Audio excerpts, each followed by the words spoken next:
Em nome do Pai, do Filho e do Espírito Santo. Amém. Ave Maria, cheia de graça, o Senhor é convosco. Bendita sois vós entre as mulheres e bendito é o fruto do vosso ventre, Jesus. Santa Maria, Mãe de Deus, rogai por nós, pecadores, agora e na hora de nossa morte. Amém. Em nome do Pai, do Filho e do Espírito Santo. Amém. Muito bom dia a todos. Vamos continuar aqui com essa série da moral católica.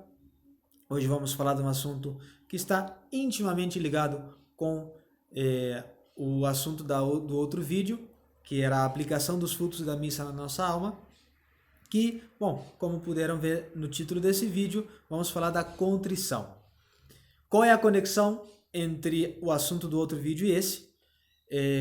Naquele vídeo foi dito como uma conclusão espiritual que seria muito grande a perda de uma alma que passasse muito tempo em pecado mortal, desde o ponto de vista que ela perderia todas aquelas graças e frutos da missa chamados fruto generalíssimo.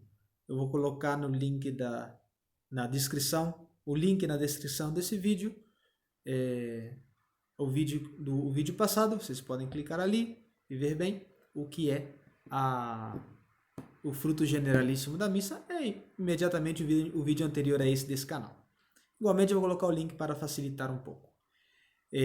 Pois bem, se eu estou em pecado mortal, eu preciso me arrepender para conseguir as disposições para receber a graça santificante de novo na minha alma. Pois bem, a primeira é a contrição. A primeira condição é a contrição. Então vamos ver o que é bem a contrição. Bem, por definição, a contrição é a dor e detestação do pecado cometido com o propósito de não pecar mais. É a dor pelos pecados, em definitiva. A contrição ela pode ser perfeita ou imperfeita. Por definição, a contrição perfeita consiste na detestação do pecado cometido pelo motivo especial de caridade perfeita, ou seja, pela bondade de Deus sumamente amado por si mesmo.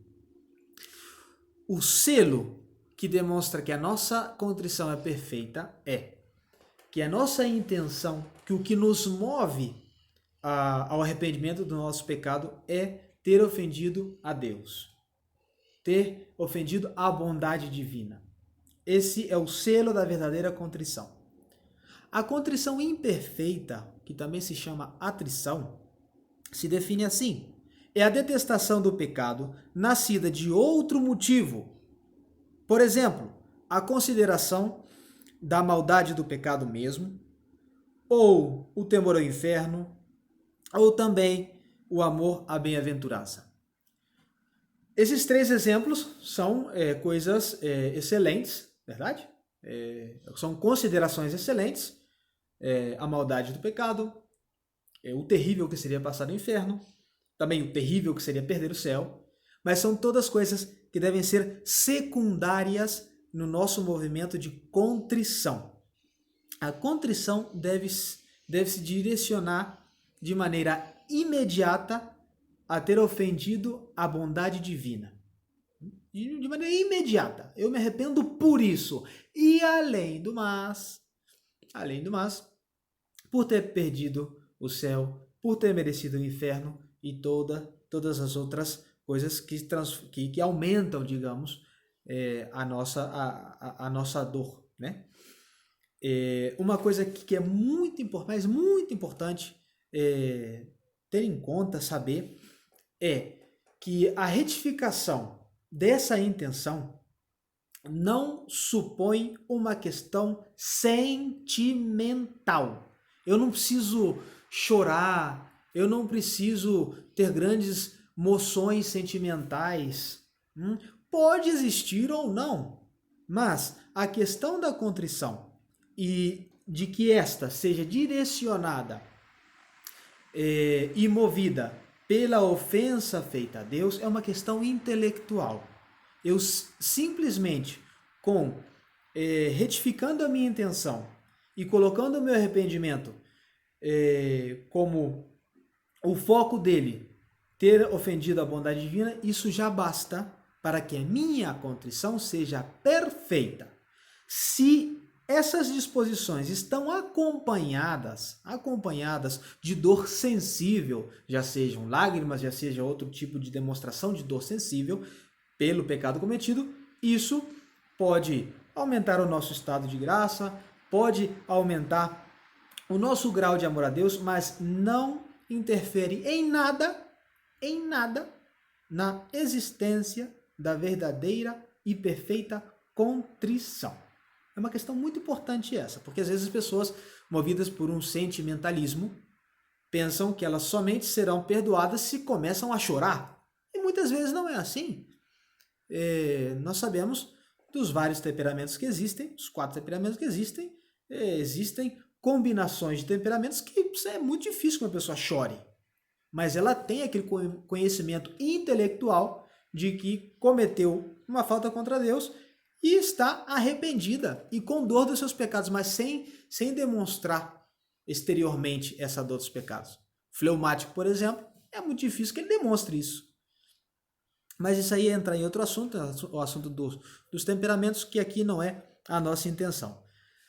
Vamos passar a outro assunto que é de muita importância, que muitas e muitas pessoas pensam que, ao ter a desgraça de cometer um pecado mortal, ela somente pode recuperar o estado de graça santificante por meio do sacramento da confissão. E isso não é correto.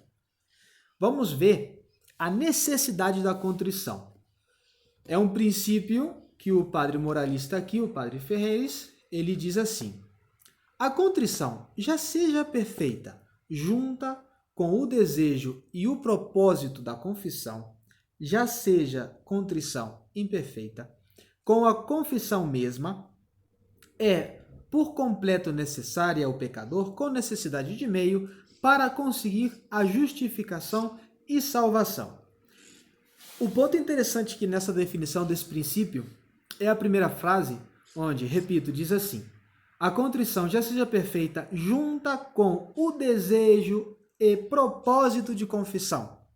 Se eu tenho desejo, propósito de confissão, mas eu não posso me confessar porque eu moro longe de um sacerdote válido, eu não estou obrigado a estar em pecado mortal até que eu possa me confessar. Porque, como diz São Paulo na Epístola aos Coríntios, se eu não me equivoco, é o capítulo 13, versículo 10, diz que Deus é fiel e não permitirá que nós sejamos tentados além das nossas forças, que precisamente foi a epístola que corresponde ao último domingo, o 9º depois de Pentecostes. Então, se Deus nunca vai pedir uma coisa que eu não possa fazer, aqueles que moram longe dos sacramentos, basta para recuperar o estado de graça santificante um ato de perfeita contrição, um ato perfeito de contrição, né? Que é diferente. Um ato perfeito de contrição. Ter um movimento de arrependimento. E como se demonstra isso? Fazendo o sinal da cruz, rezando uma Ave Maria, rezando um Pai Nosso, colocando-se de joelhos e pedindo perdão a Deus. As formas podem variar muito, mas somente com esse ato, basta para recuperar a graça santificante. E não há sentimentalismo que possa refutar isso. Tem muita gente que fala: ah não, padre, mas para mim não é suficiente. Bobagem, bobeira. Isso aí é tentação do demônio, isso aí é tentação para tirar a nossa tranquilidade.